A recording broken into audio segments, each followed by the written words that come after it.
This video focuses on the need of the repertory and its uses and limitations. Who do you think must have felt the need of repertory, and why do you think they felt so?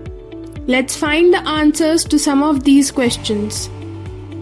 A need for a working manual that is repertory was felt as early as in Hahnemann's era. Approximately 5,000 medicines are known to the profession, and each medicine has a vast symptomatology. Thus, the repertory becomes an essential tool in finding out an indicated medicine.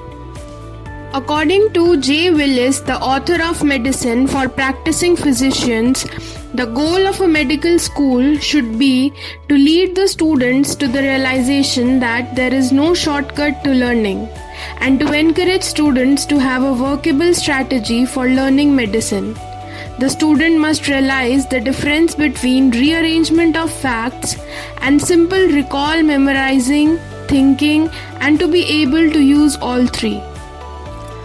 Here J. Willis takes a firm stand and emphasizes that students should not fall prey to the habit of shortcuts in medicine. Whereas, on the other hand, Dr. P. Smith emphasizes that by rearranging facts, initiating thinking, and promoting learning, repertory helps a practitioner to get better results. He quoted that no one can know everything, and that is why, in all honesty, one must admit that no conscientious homeopathic doctor can practice homeopathy in a serious and really scientific way without a repertory. To meet the challenge of the exploding materia medica, the homeopathic repertory was born. Now let's talk about the uses of repertory. Here we have mentioned 12 uses. Let's study them one by one. Repertory is used to find out the simillimum. After taking a case, the physician, especially a beginner, is perplexed by a maze of symptoms. He has to categorize, rearrange, and evaluate them in order to construct a totality. Symptoms placed under totality will have to be converted into rubrics. It can be used as a reference book. Sometimes the symptoms strike a physician, but he is not able to recall the medicine. In such cases, he can seek the help of a repertory. It also helps the study of materia medica. Since the repertory is prepared from materia medica, it also helps in comparative study of drugs. Repertory helps to find out a complete symptom. In the repertory, a complete symptom with all its components can be referred to at one place, especially concomitants, which are scattered in several places in the materia medica. Example, nausea, leaning head on the table ameliorates. Now here, stomach is the location, nauseatic feeling is the sensation, and we can find the amelioration as well. That is, patient after leaning on head feels ameliorated in the nauseatic feeling. Repertory also helps in formulating questions. That is, the knowledge of rubrics and sub-rubrics helps in formulating questions, which is essential ingredient in case taking. For example, in case of bedwetting, if we know that following rubrics are present, it would be easier to conclude the case correctly by formulating the questions accordingly.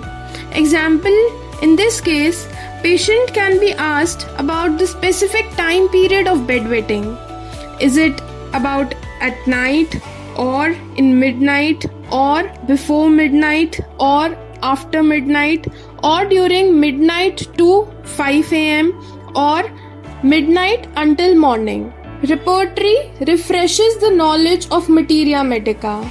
It says that its constant use makes a physician efficient, and by constant handling, one refreshes his knowledge of materia medica, different symptoms, and medicines with different grades. It suggests related remedies which could be helpful for selecting a drug for a second prescription.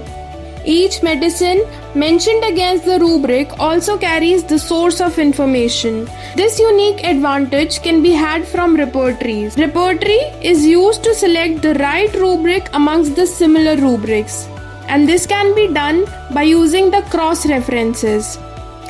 So, the ninth use of the repertory states that through the references and cross references, one can know the similar rubrics. Thus, repertories help us in selecting the right rubric amongst the similar rubric. For example, a patient comes with epilepsy in her late 20s, and after proper case taking, the physician finds out the root cause of the disease, which is patient's jealousy from her sister, since she is earning more and enjoying a lavish life than her. Rubrics and their cross references would be like mind, jealousy. This rubric is ruled out since jealousy alone cannot produce epilepsy. We must match the rubric with same miasm of the disease. Jealousy is psychosis. Second reference is ailment from jealousy. But ailment means any sickness which is not serious. Here our patient is dealing with nervous breakdown. So second rubric is ruled out as well. Now the last cross reference is general scatolepsy from jealousy. This is the right rubric as patient is getting a seizure, that is scatolepsy from jealousy. Addition of a number of medicines, clinical rubrics and pathological generals help in the study of homeopathy in relation to modern pathology. With the introduction of computer in repertory, it has become an invaluable companion. It helps in a speedy retrieval of the known facts. Repertory is used in the synthesis of new rubrics. Following repertories guide in special cases and should be used cautiously depending on the necessity only. Application of repertory in medicine. Homeopathic Materia Medica and Repertory by Boric. Clinical Repertory by Dr. Clark. Repertory of Diarrhea by Dr. Bell. Repertory of Intermittent Fever by Dr. W.A. Allen. Repertory of Respiratory Organs by Dr. Lutz. Repertory of Cough and Expectoration by Dr. Lee and Clark. Repertory of Rheumatism by Dr. Pulford. Repertory of Eczema by Dr. C.F. Millis. Repertory of Headache by Dr. Nair. Repertory of Neuralgias by Dr. Lutz. Application of repertory in surgery. Following repertories are used in surgical cases. Homeopathic Materia Medica and Repertory by Dr. Boric. Clinical Repertory by Dr. Clark.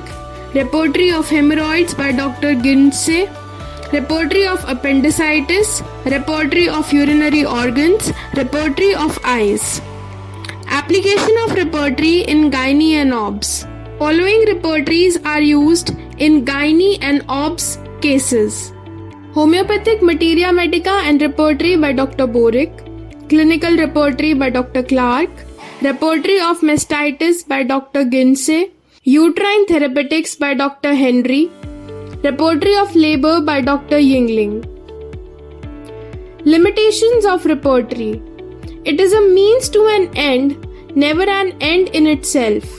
Repertory gives finally small group of medicines with different grades but seldom suggests a final choice. Different repertories by different authors are based on their own philosophy and follow their own plan of construction. Thus, each one has its own scope and limitations. Every day there are new clinical experiences. Now, new additions to Materia Medica cannot be accommodated in repertories on a day-to-day basis. Hence, they cannot always keep pace with the latest in Materia Medica. There are many rubrics which are not represented well. The repertory cannot give guidance regarding the potency doses and repetition schedule. Nosodes are not represented properly in any of the repertories. However, modern repertories have included nosodes. Handling and use of repertory cannot be independent of the knowledge in Materia Medica, organon or clinical subjects as well as knowledge of human behavior. Now it is important to understand what is essential to find a simillimum. It is the trio of materia medica, repertory and organon. Since materia medica is vast and cumbersome, hence repertory is needed to find the suitable rubric covering the complete symptom, and study of organon is necessary to get the knowledge of potencies and administration of drug. Thank you for watching.